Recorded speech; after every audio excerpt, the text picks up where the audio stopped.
نأتي الآن إلى اللوحة ونعود إلى اللوحة التي بعد هذه اللوحة، والتي يقول فيها إمامنا الجزري رحمه الله في البيت 31 عن التجويد ورد من الأمور المعتبرة في التجويد ورد كل واحد لأصله، ثم قال واللفظ في نظيره كمثله.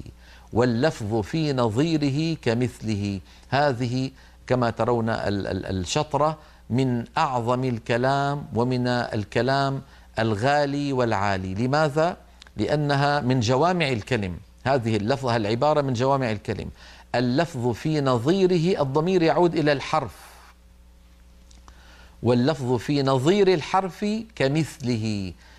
نرى على اللوحة هذه القاعدة من أهم قواعد علم التجويد. ليه؟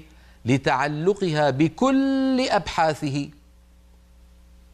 وخلاصتها إذا لفظ القارئ بحرف ثم مر معه نظيره فعليه أن يلفظ بالثاني كما لفظ بالأول، وهو ما يسمى اليوم في الدراسات الأكاديمية يعني الدراسات الجامعية توحيد المنهج. هذا أمر ممتاز، يعني علينا أن ننتبه له.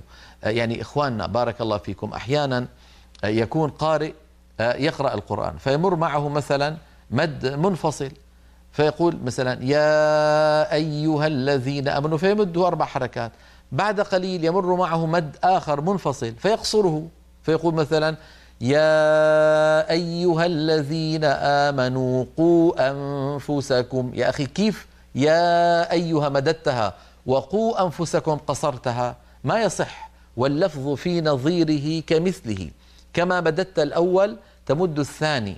مثلا وأنزل من السماء ماء، من السماء هذا مد متصل كما هو معلوم، ماء كمان مد متصل، فكما مددنا الأول نمد الثاني.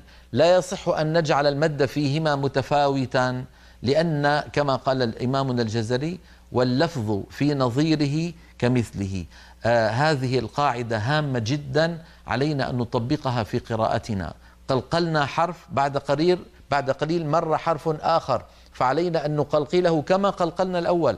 نقرأ فمر معنا 3 غنن، إن كنتم مؤمنين مثلا، ما بيصير نأكل واحدة، لابد أن نقول إن كنتم مؤمنين، فنعطي كل غنة حقها من الزمن عملا بقاعدة واللفظ في نظيره كمثله.